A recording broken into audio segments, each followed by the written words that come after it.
মাসুদ, তুমি ভালো হয়ে যাও। ক্ষমতার চিন্তা ভাবনা ঘুম নষ্ট করে কোনো লাভ নাই। তোমাদের পক্ষে ক্ষমতা যাওয়া কোনোভাবে সম্ভব না, কারণ তোমাদের জনসমর্থন নাই। ইসলামী 8 দলীয় জোট যারা আছে তাদের সবাইকে বাংলাদেশের জনগণ প্রত্যাখ্যান করবে। কারণ হচ্ছে তারা বাংলাদেশের জনগণকে ধোঁকা দিতে আছে। এই কারণে ভুলভাল ফতুয়া দিয়া ধোঁকা দিতে আছে।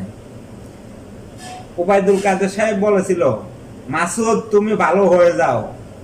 তো আমিও ওবায়দুল কাদেরের সুরে কথাটা বলবো জামাতের নেতা মাসুদকে।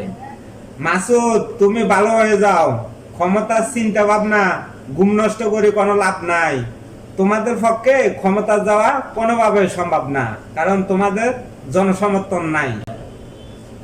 একমাত্র বাংলাদেশের জনগণ সমর্থন করে বিএনপিকে।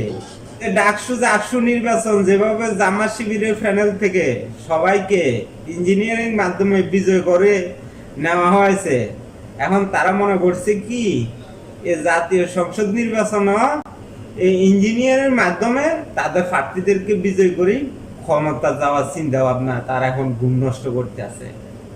এই জামাতে ইসলামী আন্দোলন এই কয়েকটা দল মিলি বাংলাদেশের সাধারণ জনগণকে ভুলভাল বুঝাইতে আছে। ভুলভাল বুঝাই এই সাধারণ জনগণকে ধোঁকা দিতে আছে।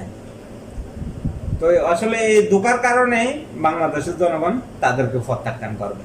জামাতের নেতা মাসুদ বলতে আছে তাদের পোস্টারের উপর নাকি বিএনপি পোস্টার লাগায়। সহজীবনে দেখা যাইতে আছে জামাতে ইসলামী বিএনপির পোস্টারের উপর দিয়ে পোস্টার লাগাইতে আছে। ঢাকা সহ সারা দেশে আমাদের পোস্টারগুলোর উপরে পোস্টার লাগান, আর কোন জায়গা কি আপনাদের চোখে পড়ে না?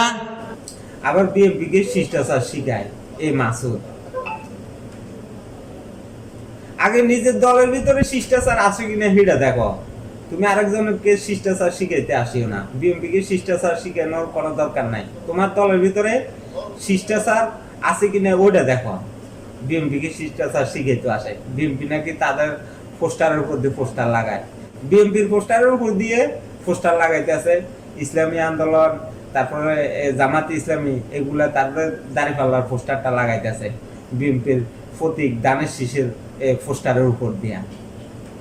তারা বাংলাদেশের জনগণকে ধোঁকা দিতে আছে। তারা যদি ক্ষমতা যায় বাংলাদেশেরও উন্নয়ন হবে না, গণতন্ত্র প্রতিষ্ঠা হবে না, ন্যায় বিচারও প্রতিষ্ঠা হবে না। একমাত্র বিএনপি পারে, বিএনপির পক্ষে সম্ভব বাংলাদেশের গণতন্ত্র প্রতিষ্ঠা করা, ন্যায় বিচার প্রতিষ্ঠা করা, বাংলাদেশের উন্নয়ন করা, জনগণের উন্নয়ন করা বিএনপির পক্ষে সম্ভব।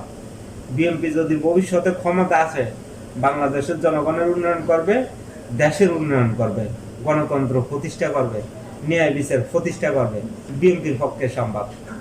তো এই কারণে বাংলাদেশের জনগণ বিএনপিকে সমর্থন করে।